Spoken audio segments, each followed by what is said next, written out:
appeal to us. Let's make our contribution size so that we can have more time to discuss, please. I will appreciate that.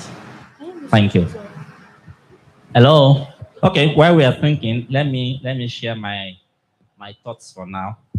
For David and Bathsheba, we discussed in our class about idleness.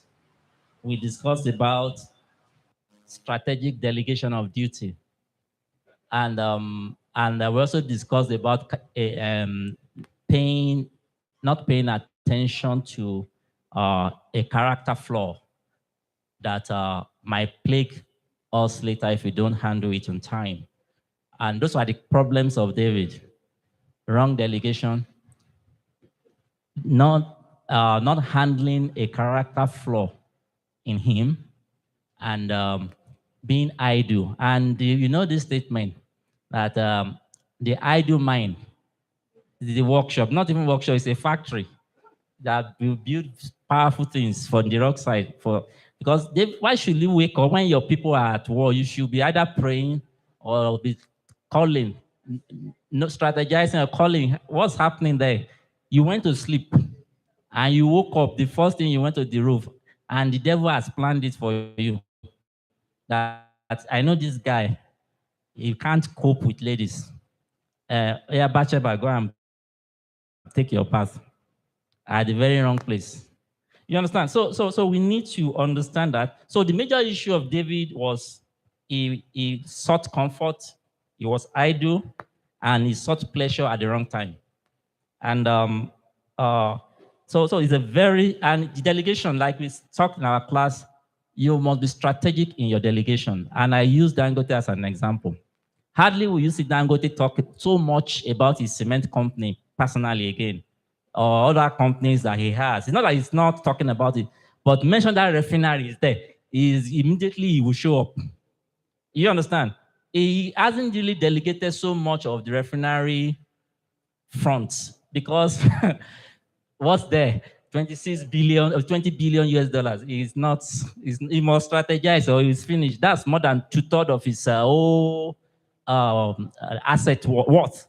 So what we're saying is, and David, for your men to be at war, that's your whole worth, not even 2/3. That's the if you lose that battle, the whole of Israel is gone, more or less. So your mind should have been there. And it was made clear at the time when kings go to battle, goes to war, and decided to stay back, and we saw what happened. I pray the Lord will help us. I will stop for now. Any other? Okay, Brabaya, please.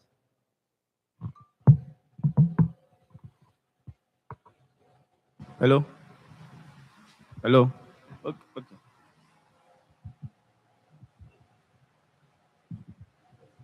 Those who are in Christ Jesus, there's no condemnation for you.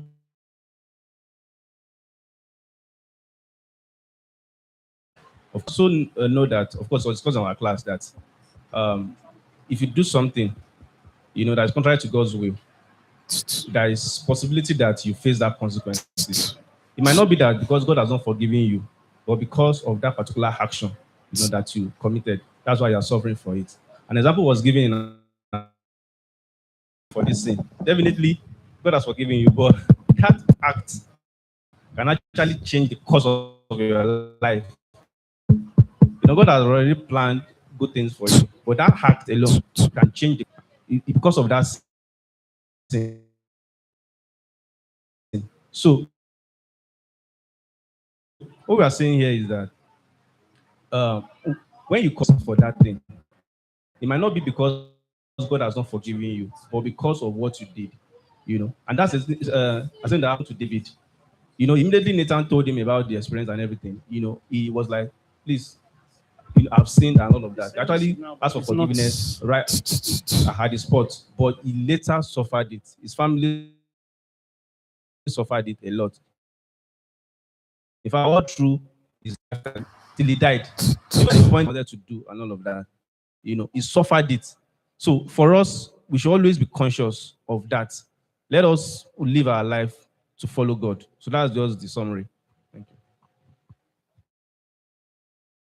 Thank you so much. Thank you so much. And you see, the story of David from the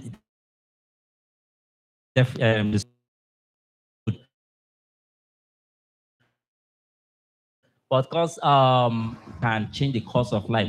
And why would people want to hide that sin to worse shame with Absalom? He don't make inquiry, he doesn't ask God, because not just that incident about Tamar, we also saw even that census. So just let her